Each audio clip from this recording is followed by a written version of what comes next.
Nahal पहुंचे हैं आप, नाहल गांव में आए हैं। यहाँ एक दुर्घटना में पुलिस के एक सिपाही की जान गई। मेरी संवेदना उनके परिवार के प्रति है और मैं चाहता हूँ उनको न्याय मिले। लेकिन न्याय मिलेगा कैसे? पुलिस ने आरोप लगा के 500 से ज़्यादा लोगों को चिन्हित किया, बहुत सारे लोगों को धारा 151 में जेल में भेज दिया, बहुत सारे लोगों को 15,000 लोगों को 302 में जेल में भेज दिया, 15 लोगों को 5-6 लोगों को गोली मार के जेल में भेज दिया, सिर्फ आरोप के आधार पे। अब आरोप और सत्य में ये फर्क है। आरोप में और सत्य में फर्क है कि उसके बीच में एक दायरा है जांच का। आज हम लोग यहाँ हैं, जो दोषी होता है, निर्दोष होता है, वो तो कहता है जांच करो, और जो दोषी होता है कहता है जांच की जरूरत नहीं है। आज हम लोग यहाँ हैं कि मैं यहाँ से गांव वालों की तरफ से ऐलान करता हूँ कि इस घटना की सीबीआई जांच करा दी जाए, क्योंकि 500 लोग स्टेट खोलने की बात कर रहे हैं, 15 लोगों को 302 में जेल भेजा है, एक सिपाही की जान का विषय है, सारे पुलिस के कर्मियों में बेचैनी है। गांव वाला कहना है कि पुलिस की गोली से ही सिपाही की जान गई। ठीक है, तो ये सत्य कैसे बाहर आएगा? सत्य इस तरह बाहर आएगा कि इसकी जांच हो जाए, और गांव के लोग तैयार है कि सीबीआई जांच हो। हमारे यहाँ सीबीआई जांच को ये माना जाता है कि वहाँ से निष्पक्षता होगी, दूध का दूध पानी का पानी हो जाएगा। ठीक है, तो मैं चाहता हूँ जिस तरह का जुल्म जो है लगातार पुलिस यहाँ कर रही है, यहाँ आना, इनको डराना, इनके घरों में घुस जाना, सीढ़ी लगा के, ये गलत। पुलिस जिस दिन आई है उनको तस्करा नहीं डाल के आई, उन्होंने थाने को सूचित नहीं किया, उन्होंने चौकी को सूचित नहीं किया, तो कुछ गलतियों पे पुलिस भी है। इसलिए पुलिस को और गांव के बीच का जो टकराव है, इसको रोकने के लिए इसकी जांच जरूरी है। मैं यहाँ के कमिश्नर साहब से बात करूंगा और मैं उनसे कहूंगा कि वो इसकी सीबीसीआईडी जांच करा दे या सीबीआई जांच करा दे। गांव के लोग इस जांच के लिए तैयार हैं, जिससे कि निष्पक्ष कार्रवाई हो जाए और जो दोषी उस पर कार्रवाई हो। पुलिस के सिपाही को भी न्याय मिलना जरूरी है, हम उनके साथ खड़े हैं, और हम गाँव वालों के भी, निर्दोष लोगों के साथ भी खड़े। हम दोषी के समर्थन में नहीं है, जिसको पकड़ने आए थे, जो दोषी है उसको उठाए, कोर्ट से सजा दिलाए, फांसी चढ़ा दें। लेकिन अगर इसके आड़ में निर्दोषों पर अन्याय होगा तो ये सही नहीं। सैकड़ों डीवीआर यहाँ से पुलिस ले गई है रात में सीडी लगा के घरों से। ये अच्छा नहीं है, ये गलत है। इससे जो है एक भय की स्थिति पैदा हो रही है। अगर सत्यता है तो डीवीआर ले जा क्यों रहे? पुलिस तो लगातार बयान जारी करती है ना, वीडियो भी जारी करती है कि देखो भाई इस घटना में हम पे आरोप लग रहा है, सच्ची है।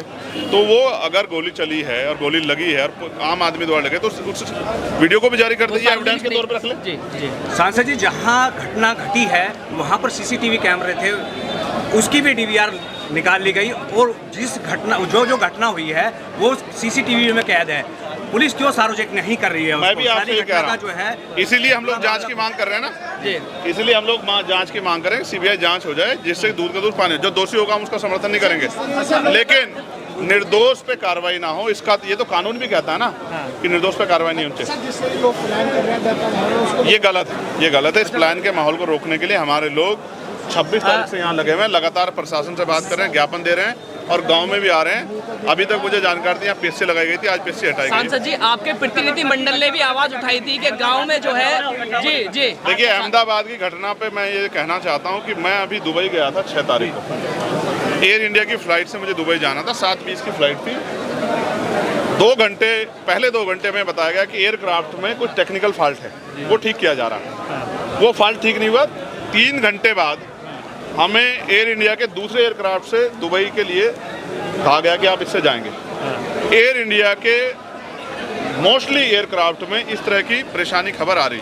हो सकता है उस हादसे का शिकार मैं भी हो जाता, मैं 11A पे बैठा हुआ था, हो सकता है कि आज मैं इस दुनिया में ना होता।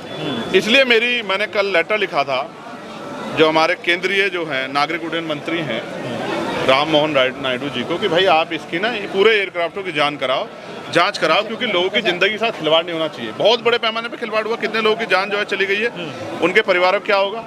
तो मैं तो उन परिवारों के प्रति संवेदना प्रकट करता हूं, लेकिन इससे जो है एक भय का माहौल भी हुआ है लोगों में, और एयर इंडिया के खिलाफ एक जो है आक्रोश का माहौल भी बन रहा है। इसलिए मैं चाहता हूँ कि जितने भी एयरक्राफ्ट सबकी जाँच कराई जाए, क्योंकि उसमें सफ़र जो लोग करते हैं उनकी जान की वैल्यू है। आज बहुत सारे लोगों ने अपने परिवार, एक बड़े सीनियर नेता, मतलब उसके क्या नाम, गुजरात के पूर्व चीफ मिनिस्टर चले गए, मैं उनके प्रति संवेदना प्रकट करता हूँ कि उनके परिवार को दुख सहन शक्ति मिले। लेकिन अगर इसमें इसकी जांच हो, उसमें जो दोषी हो उस पर भी सख्त कार्रवाई होनी चाहिए, लोगों के जीवन से खिलवाड़ नहीं होना चाहिए। सांसद जी, पुलिस आज तक अपनी बुलेट का खोखा या आप पब्लिक का खोखा बरामद नहीं कर सके, जबकि वो इतनी तेज़ है कि गोली और लगने के बाद आप जो कहना चाह रहे हैं और मैं भी जो कह रहा हूँ, आप समझते हैं कि ये पूरा मामला झोल में है, ये बिना जांच के स्पष्ट है, इसलिए इसकी जांच होनी जरूरी है। सांसद जी, आपका प्रतिनिधि मंडल गांव नाहल में पहुंचा था, लेकिन उस दौरान पे यहाँ पर कई ऐसे जीवित पशु जो थे वो मर गए थे, जो पालतू पशु हैं, उस पर क्या कहना है, उसका जिम्मेदार कौन है? ये इसके पूर्ण रूप से दोषी यहाँ का एडमिनिस्ट्रेशन और यहाँ की सरकार है। वही सरकार जो है जब वो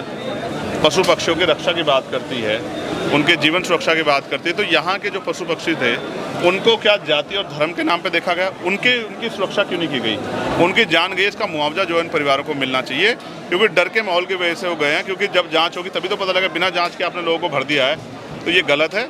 इसके लिए जो है मैं इसके लिए बात करूंगा कि उनको जो है न्याय मिलना चाहिए, जिनके पशु जाने को मुआवजा मिलना।